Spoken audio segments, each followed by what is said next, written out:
programa Outras Palavras, um oferecimento Sindiúte-MG, Sindicato Único dos Trabalhadores em Educação de Minas Gerais. Olá, nesta edição destacamos Educação em estado de alerta. Trabalhadores definem o eixo da campanha salarial deste ano. Valorização profissional. Por uma educação transformadora, não a privatização. De novo nas ruas, movimentos sindicais e populares levantam a voz em defesa da democracia e dos direitos da classe trabalhadora. Veja no Momento CUT Minas. De Brasília, as notícias da CNTE. Educação em debate.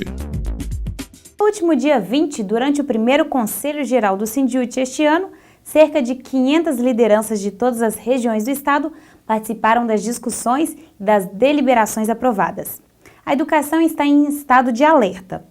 O primeiro Conselho Geral do Sindiúte-MG, realizado no CREA-MG em Belo Horizonte, dia 20 de fevereiro último, contou com representantes da direção estadual, conselheiros e diretores de subsedes e foi o maior de sua história. Cerca de 500 lideranças de todas as regiões do estado participaram durante todo o dia das discussões. Os trabalhos foram iniciados com uma análise de conjuntura feita por Jocely Andrioli, do Movimento dos Atingidos por Barragens, MAB, que discorreu sobre as perversidades impostas pela globalização do sistema capitalista.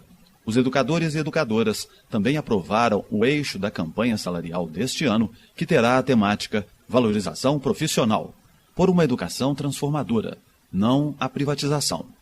Um extenso calendário de lutas foi aprovado. Entre as atividades estão, de 15 a 17 de março, participação na greve nacional chamada pela CNTE. 16, Assembleia Estadual em Belo Horizonte, no pátio da ALMG. Dia 17, realização do primeiro encontro dos assistentes técnicos da Educação Básica, ATBs. Calendário de lutas. Os educadores e educadoras de Minas Gerais, sob coordenação do Sindiúte-MG, debatem durante seminário a violência no ambiente escolar.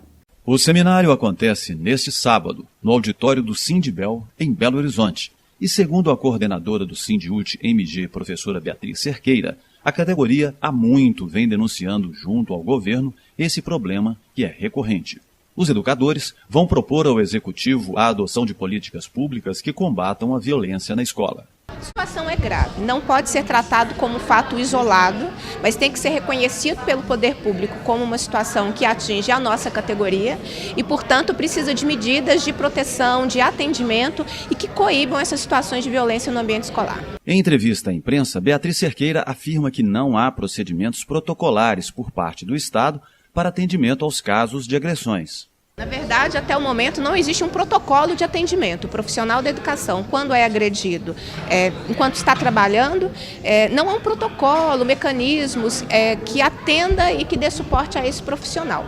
A secretaria faz o acompanhamento, dá alguma orientação, mas não existem procedimentos protocolares que precisam ser feitos. Por isso, é difícil saber o número de profissionais hoje que sofrem agressões no âmbito das escolas públicas estaduais. Desde 2014, o Ministério Público do Trabalho acompanha situações de violência no ambiente escolar e no final de março, inclusive, o sindicato apresentará em audiência ao Ministério Público do Trabalho proposições para que o Estado adote um protocolo de procedimentos e de atendimento para situações em que o profissional da educação é agredido.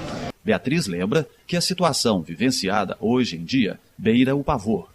Mais do que medo, é assustador quando você, na sua profissão, trabalhando no seu dia a dia, está sujeito a situações de violência como essa e que são subnotificadas e que muitas vezes o professor, que é uma vítima da violência, acaba se transformando no culpado. Tem situações de ações ajuizadas pelo sindicato a pedido de trabalhadores, em que o Estado se defende dizendo exatamente isso, que foi o professor o causador da violência que ele sofreu. O caso da professora foi agredida no Instituto de Educação em 2014, por exemplo, o Estado abriu um procedimento interno em que ele concluiu que foi um acidente, que não foi uma agressão que a professora sofreu na época. Então, acho que é importante que a sociedade acompanhe e cobre do poder público, que o governo, como não conseguiu até agora apresentar nenhum procedimento, protocolos, que cumpra os protocolos que forem sugeridos pela categoria através do Ministério Público do Trabalho, e a gente possa mudar essa realidade que é assustadora. As escolas hoje, os trabalhadores, né, todos os funcionários, vivem sob o medo, porque os nossos alunos, eles já trazem de casa essa violência que está permeando em toda a sociedade, e com a escola não tem sido diferente. E como é mais fácil para o poder público, eu digo aí os secretários adjuntos, superintendentes, inspetores, é melhor abafar do que enfrentar um problema. E eu penso o contrário, nós deveríamos dividir esse problema com toda a sociedade, porque é de todos nós. A escola hoje é um espaço que não se trabalha só para ensinar. A gente tem que trabalhar para a vida, e isso está sendo muito difícil devido à sociedade, devido à violência. Nós enfrentamos intimidações, nós enfrentamos agressões físicas, enfim, é um trabalho que dificulta não, ele está inviabilizando o nosso fazer, que é o educar. Eu, como educadora, penso que tem que inserir todo mundo, os pais, a imprensa, os órgãos de defesa e proteção da criança e do adolescente. Todos esses atores vão ter que atuar, inclusive nós professores, que não podemos nos colocar como só vítimas, porque o aluno é vítima, o professor é vítima, e a construção tem que ser coletiva e com coragem. Sindjut MG e movimentos sociais juntos na formação e luta das mulheres. Quem luta, educa. Ainda é preciso avançar, mas elas já estão ocupando seus espaços na política, no mercado de trabalho e nas discussões que interessam o conjunto da sociedade, a exemplo de crimes ambientais e de violações dos direitos humanos, como o de Mariana, em defesa da democracia, da paz e contra as desigualdades sociais.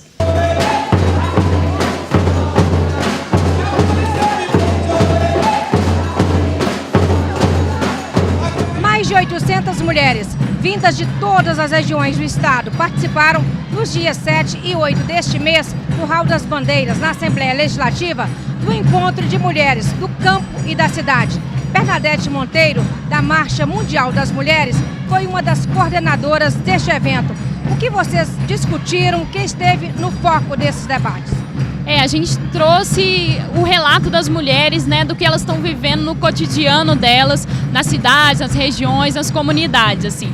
Mas o grande tema que circulou as falas das mulheres aqui foi a denúncia em torno do modelo de desenvolvimento e da mineração, né, como um grande exemplo aí o crime, né, que aconteceu em Mariana pela Samarco e a Vale. O que vocês chegaram à conclusão, Bernadette, dessa lama toda? Essa lama que destrói, que mata, que mutila, que acaba com os direitos e a cidadania das pessoas. O que as mulheres trouxeram, né, o que a gente produziu, né, de síntese para esse encontro, para esse ato, foi de que a gente precisa cada dia se unir mais, ter mais força, estar mais junta, porque essa lama vai ser só superada com muita organização das mulheres, com muita luta e com muita mulher na rua. Sobre os dados, a gente sabe que são alarmantes, são 186, segundo os dados de várias entidades que estudam, né, a progressão da mulher no mercado de trabalho, na sociedade. Somente 8 mulheres em níveis de chefias no mundo. Essa ascensão da mulher ao poder, o que dificulta? Por que essa situação é tão caótica? A gente acredita que a gente ainda vive numa sociedade que é capitalista, que é patriarcal, racista. Então, ainda quem domina nessa sociedade são os homens brancos, ricos, né? Então, por isso que a gente também está em luta, porque toda essa questão não é só um dificultador, né, para a mulher. Tem um impedimento mesmo para que as mulheres também não tomem poder, para que elas isso é fruto de uma divisão sexual do trabalho, que é destinado às mulheres o local do privado e o local dos trabalhos mais precários e piores remunerados. A gente sabe que mesmo as mulheres tendo mais anos de estudos, elas ainda estão ocupando os piores postos de trabalho e estão em empregos mais precarizados. Ainda voltando à questão de Mariana, Bernadette, tem a execução de um vídeo, né, que retrata muito da situação que está hoje em Minas Gerais, em função desse crime. Também tem um mural que vocês fizeram das fotos, né, que retratam as mulheres guerreiras, as mulheres da luta. Eu queria que você falasse um pouco mais sobre esse trabalho. A gente, na verdade, tem um clipe produzido a partir de uma música da banda Djambe, né, que companheiras dos movimentos também participaram desse clipe também, e que traz toda essa denúncia, mas também traz a força das mulheres em resistência, dos povos, no sentido que a gente não vai aceitar que as coisas fiquem desse jeito. E as fotos, né, a exposição é para lembrar também que nós tivemos várias mulheres que, se hoje a gente está aqui, mesmo resistindo, é porque essas também lutaram e morreram para que a gente tivesse também muitos direitos conquistados e que a gente não quer abrir mão, a gente só quer ampliá-los.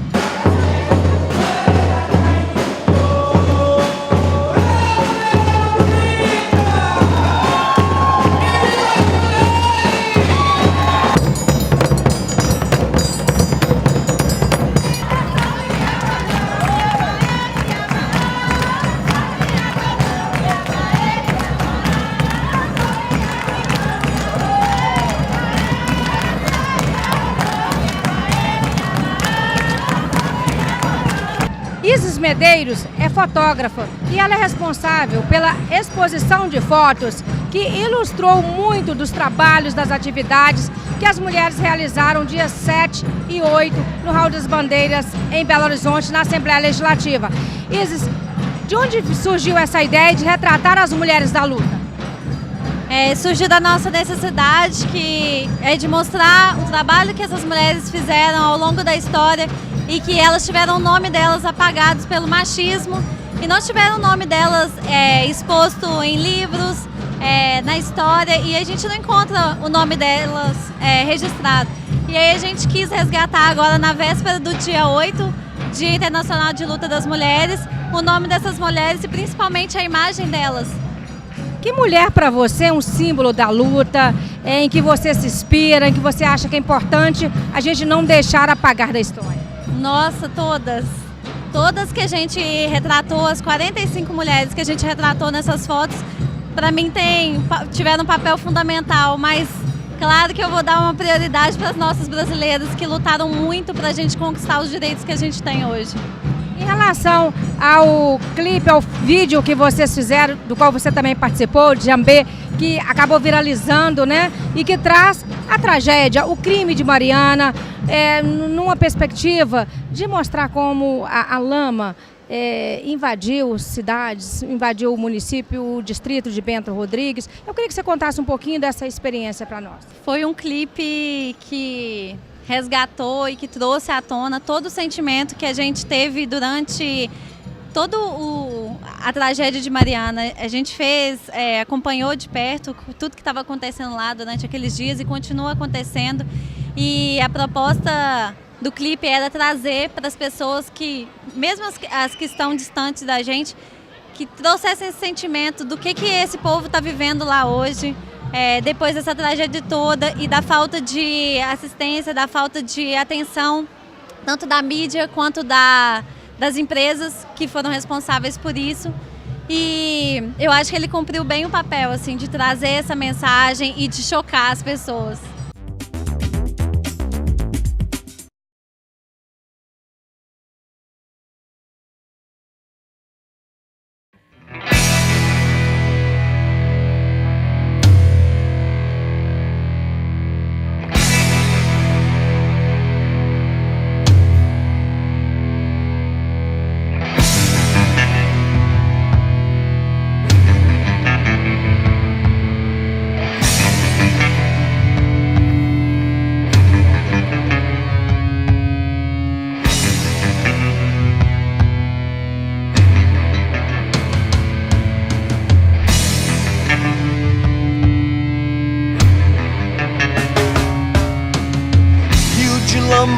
doce agora amargo vem de Mariana. Desceu rejeito, não tem pra ninguém. E varre cama e sonho segue tudo pro além. Me diga, vale quanto vale a vida de alguém? Rio de lama, doce agora amargo vem de Mariana. Desceu rejeito, não tem pra ninguém. E varre cama e sonho segue tudo pro além. Me diga, vale. Monstro desceu corredeira, ensinando tudo à sua frente. Não tem medo de ninguém, de investigação nem de autoridade. Nunca vai ter. Quase toda a realeza, através do financiamento de campanha, foi comprada com vintém. Diga lá. Sai da frente, camarada. E lixo tóxico não dá pra beber. Não dá não. Querosene nem gelada. Olha o nível dessa gente proceder. E a TV não fala nada. Mas delícia a gente devia esperar o quê? Tragédia desenfreada. E morre bicho, morre gente tentando esconder.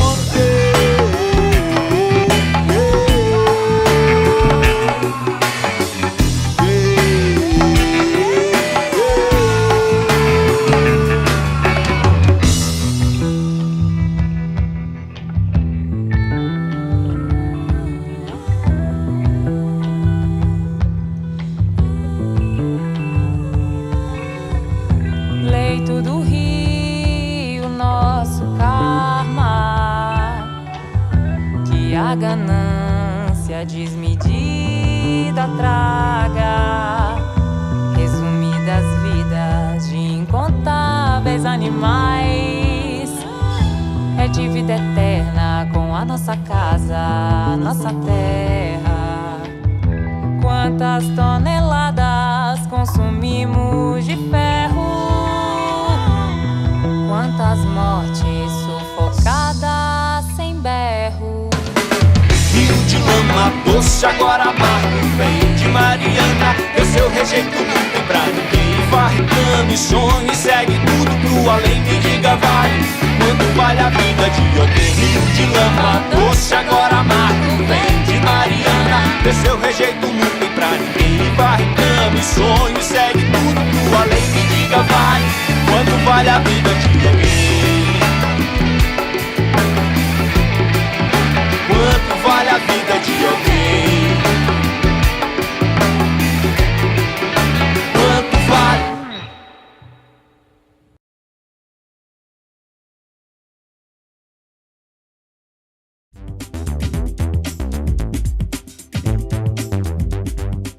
Choque de realidade. O Outras Palavras está na cidade de Betim. Estamos fazendo uma série de reportagens sobre as condições das escolas públicas municipais. Hoje estamos na escola Tito Flávios Lima Andrade. Por aqui, há muito tempo, a comunidade sonha com uma escola nova, mas o que se vê são sinais de muitos problemas e descaso público. A professora Roselane Malafaia nos mostra como está a realidade dessa escola hoje. Bom, hoje a gente tem uma situação de descaso total da Prefeitura e da Secretaria de Educação de Betim conosco.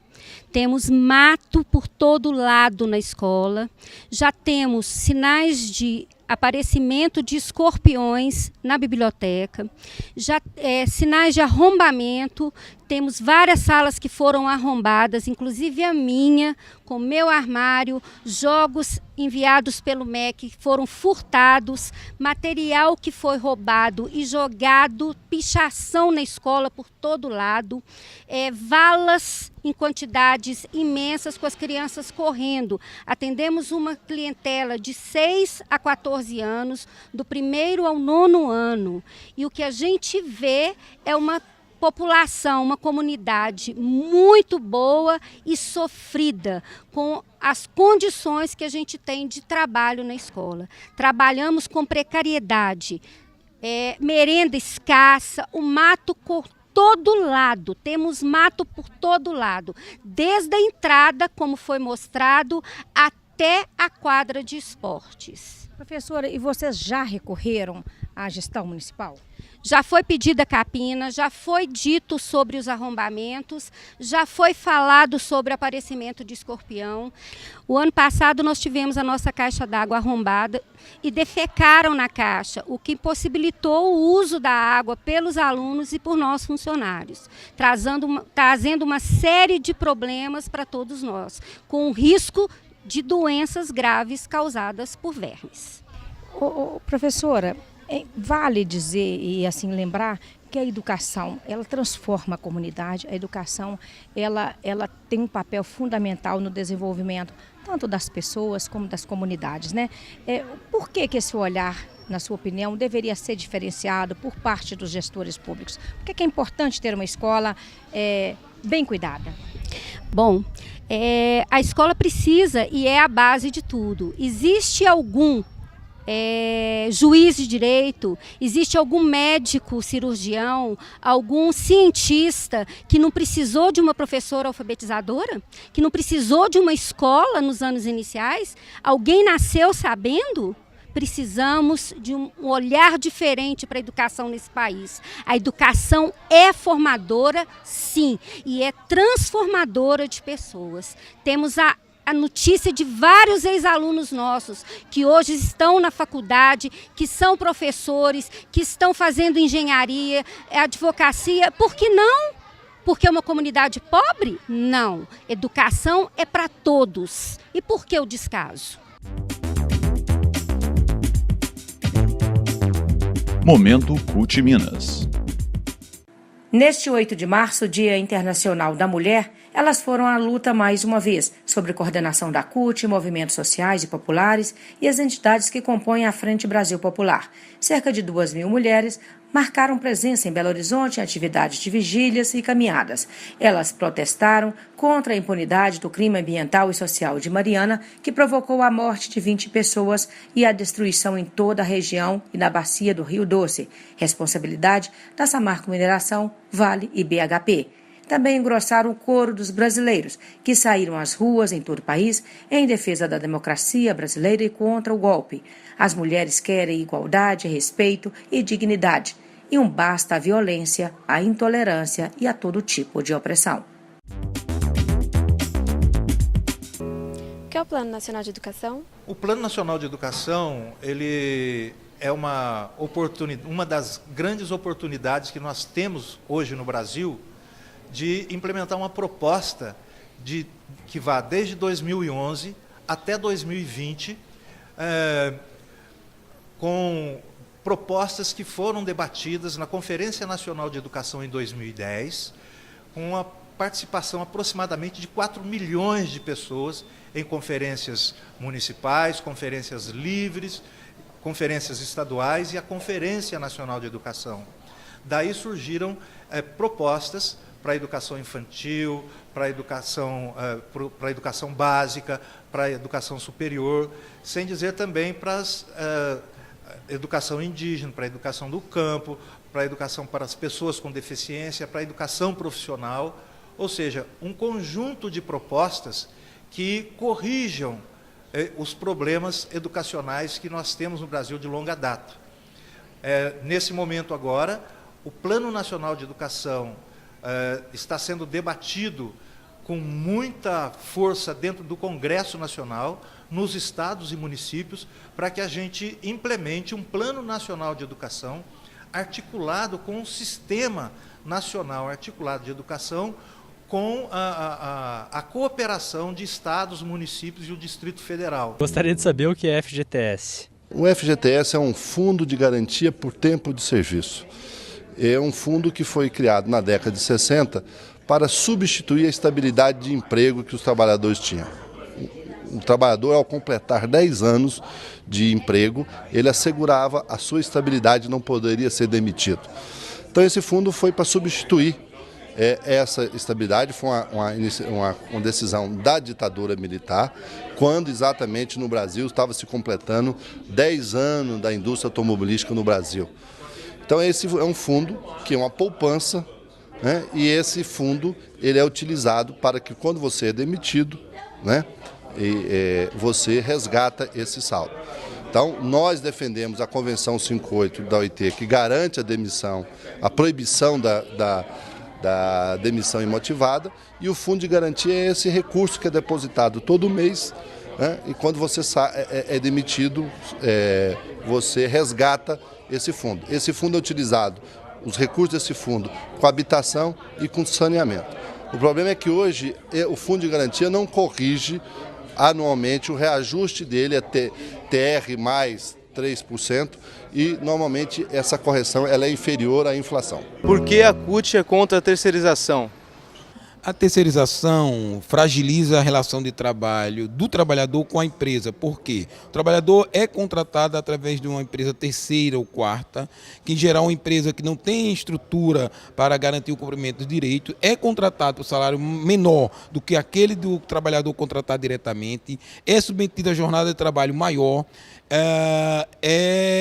se expõe a condições de saúde e segurança mais complicadas, mais perigosas do que o trabalhador contratado diretamente. E além de tudo, se perde a solidariedade de classe. A terceirização divide os trabalhadores de uma mesma empresa em várias empresas, em vários sindicatos, de uma forma a romper a necessária solidariedade coletiva, a luta coletiva por direitos e conquistas. Vamos a Brasília com as notícias da CNTE. Momento CNTE. Nos dias 15, 16 e 17 de março de 2016, os trabalhadores em educação do Brasil vão entrar em greve. A mobilização nacional é um protesto contra a perda de direitos. Uma das pautas é o pagamento do reajuste do piso. Segundo a CNTE, estados e municípios usam a crise no país como desculpa para não cumprirem a lei.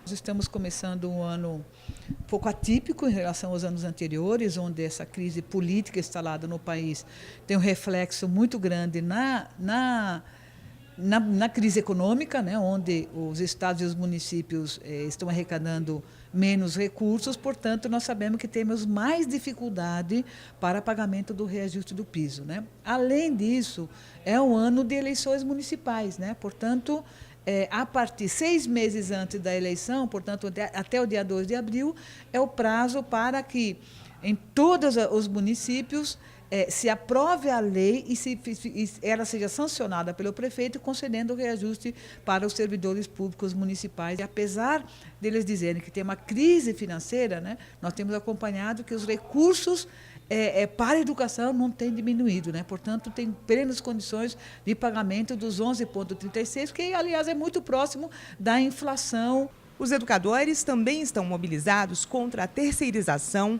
a entrega das escolas às organizações sociais, o parcelamento de salários, a militarização e a reorganização das escolas públicas. Nós temos que convocar os trabalhadores de educação do Brasil nos dias 15, 16 e 17, para estarem mobilizados para fazer o enfrentamento necessário para que a lei do piso seja cumprida, para que nós não tenhamos militarização das escolas, não tenhamos a OS sendo um instrumento de privatização da educação pública brasileira.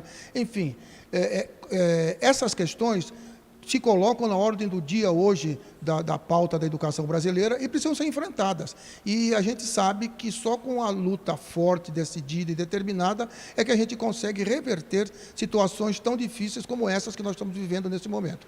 A lei do piso precisa ser cumprida, estados e municípios alegam que a crise está determinando o não cumprimento da lei, mas isso é, mais uma vez, justificar algo que não se justifica. Por quê? Porque em outros anos, quando não havia crise, também tinha problema para pagar o piso. Então é necessário que estejamos 15, 16 e 17 ocupando praças, ruas, avenidas, nos mobilizando, fazendo atos, fazendo aulas públicas nesse país, conferências gerais com população, falando de educação, para defender a escola pública brasileira que atravessa um momento difícil. É importante também a gente não esquecer que é necessário lembrarmos sempre do Plano Nacional de Educação. Esse plano estabelece prazos e estes prazos precisam ser cumpridos. Fique agora com o nosso quadro de humor.